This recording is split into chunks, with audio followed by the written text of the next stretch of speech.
أهلا وسهلا فيكم متابعينا بحلقة جديدة من برنامج يلا مع المبعوث الأمريكي السابق لإيران براين هوك، وهي أول لقاء له منذ أن ترك منصبه في الإدارة الأمريكية السابقة. وحنحكي معه لبراين عن تطورات الحرب بين إسرائيل وحماس، وعن دعم النظام الإيراني لحماس ودورهما المشترك، ودور طبعا الميليشيات المتطرفة التابعة لإيران الأخرى في المنطقة في نشر الفوضى وزعزعة الاستقرار، كما وتأثير اتفاقيات السلام الإبراهيمية وتوسيعها على دعم استقرار دول المنطقة بشكل عام، وطبعا شعوب المنطقة وتأثيرها المباشر على شعوب وحياة شعوب المنطقة بشكل خاص. لتعرفوا أكثر عن كل هي القضايا وعن آراء المسؤول الأمريكي السابق لملف إيران براين هوك، خليكم معنا بهذا اللقاء. يلا.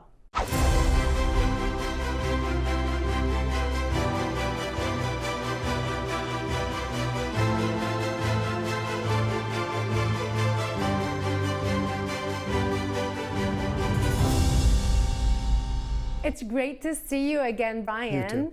I just want to note that this is your first interview since leaving office.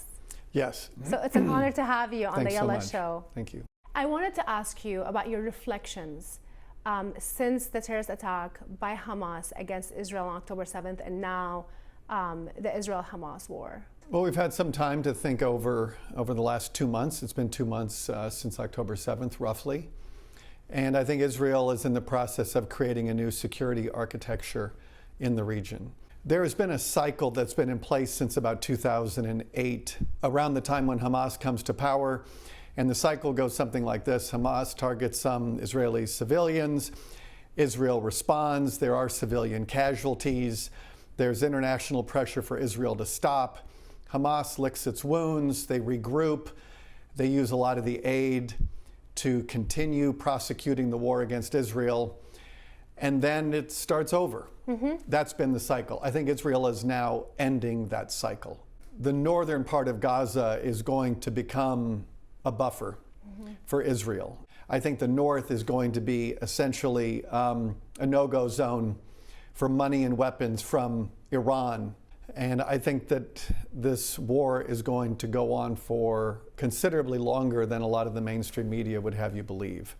And I think that once Israel is done in the south, I think they're going to turn their attention to the north to deal with Hezbollah, which is a much greater threat to Israel than Hamas. Speaking of Hezbollah, an Iranian proxy, you've worked on Iran extensively. What do you think the connection of the Iranian regime to the terrorist attack on October 7th against Israel? What you're talking about is the gray zone, and Iran has mastered the art of warfare in the gray zone using proxies. And so they helped give birth to Hezbollah. They have helped immeasurably with Hamas, the Houthis, Shia proxies in Iraq and Syria. I think we've sort of crossed a tipping point for what Israel is willing to tolerate. I think Israel understands that Iran is the head of the snake. Iran plays the indispensable role in maintaining the readiness of Hamas and Hezbollah and these proxies that are targeting not only Israel but the United States. Can you provide some insights about the diplomatic challenges associated with confronting the Iranian regime's financial support of terrorist groups like Hamas and other terrorist organizations, and of course its implications on the regional stability? Well, we understood where Hamas and Hezbollah and the Houthis get their money and their weapons.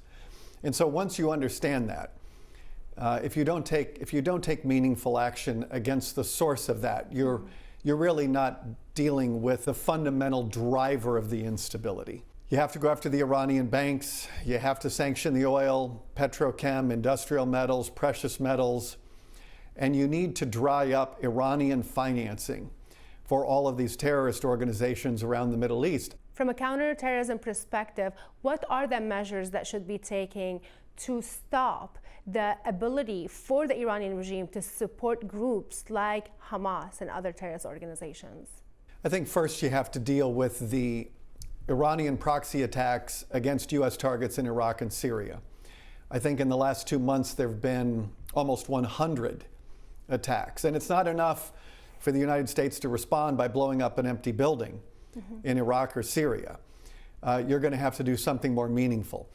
American troops, I think, are in a lot of danger because these attacks are going unanswered.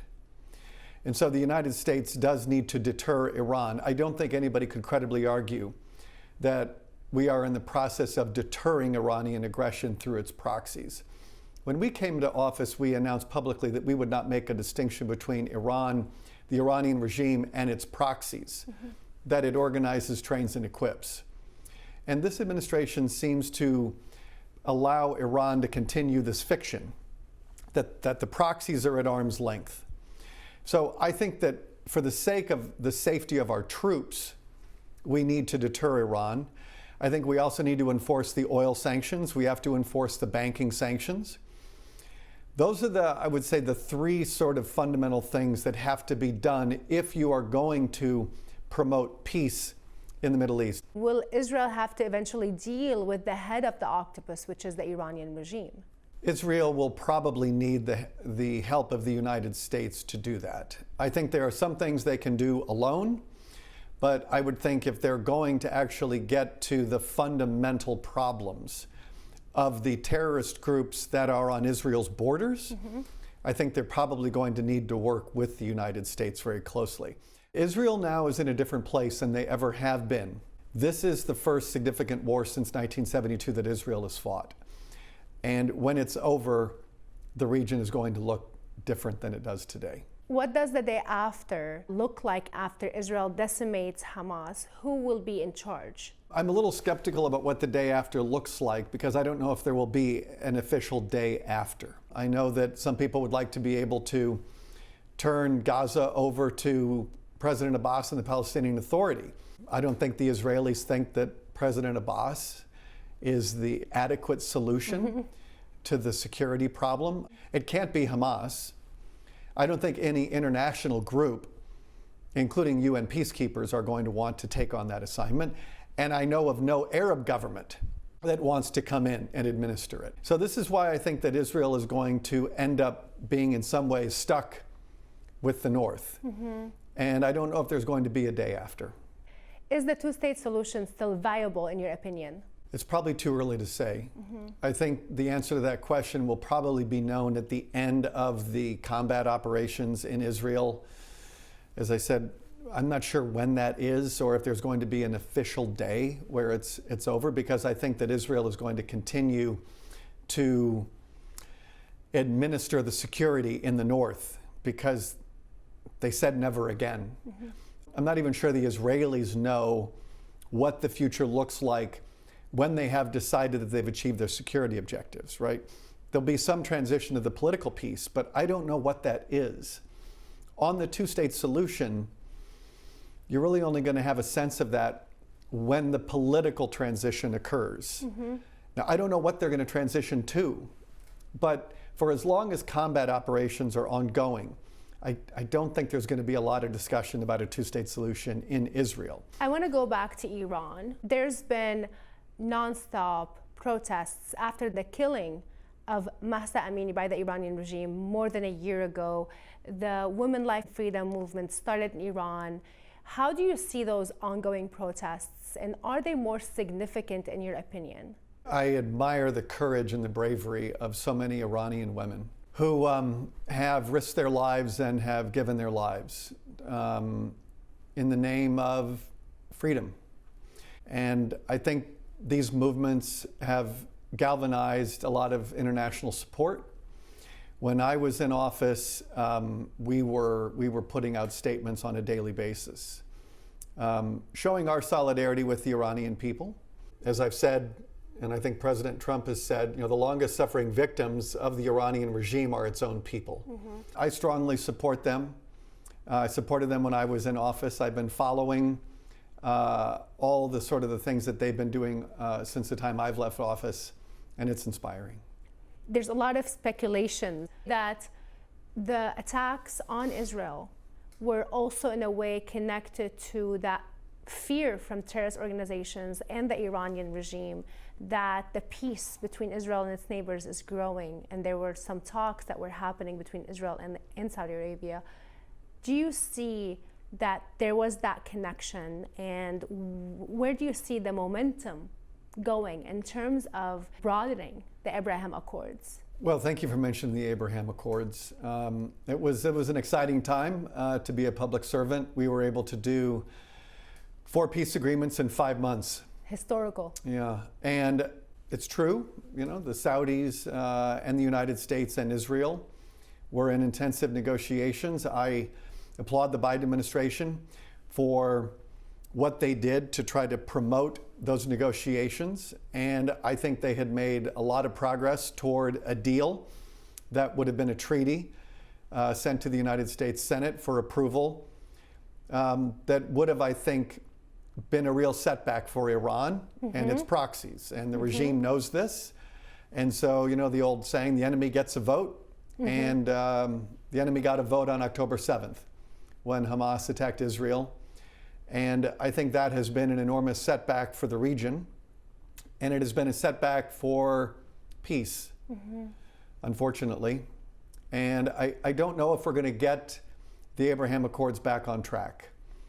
I think that Israel is going to be very focused for the near and medium term on combat operations. I don't know how long that's going to take. I don't know if Saudi will have the political space at the end of that to talk about normalizing with Israel. But there was definitely the outlines of an agreement, and I think that was very alarming to Iran. Peace between Arabs and Israelis is the Iranian regime's worst nightmare. But you know, 2/3 of the Iranian people were born after the revolution, and they don't believe in death to Israel and death to the United States. So I think the Iranian people would very much like to see an Iran that is truer to its history, being on good terms with Israel and its Arab neighbors than it's been over the last 40 years. But what do you hear from regional leaders about the prospect of peace? It's not going to be in the near term, and that's unfortunate. I think that there's more countries that would like to normalize with Israel, but it's not going to happen during this phase of combat operations. But I'm very hopeful. I continue to be very hopeful. I think there are so many positive things about the Middle East and North Africa that we should be happy about, optimistic about. But for now, we're in a time of war. At some point, those combat operations will end. Look, we saw this in '72.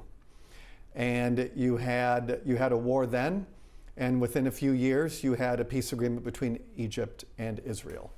And so often out of war can come peace.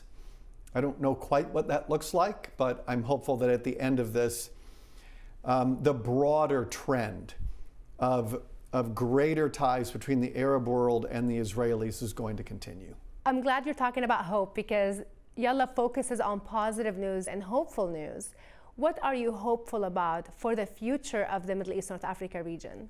I'm hopeful about a lot of countries in MENA, that the leadership in place is fundamentally investing in their own people, and they're against extremism. And I know that the Iranian people look across the Gulf and they wonder, why can't they have that life? And they should have that life. And on that note, I want to thank you so much, Brian Hug. It's great to have you again. Thanks for having me on.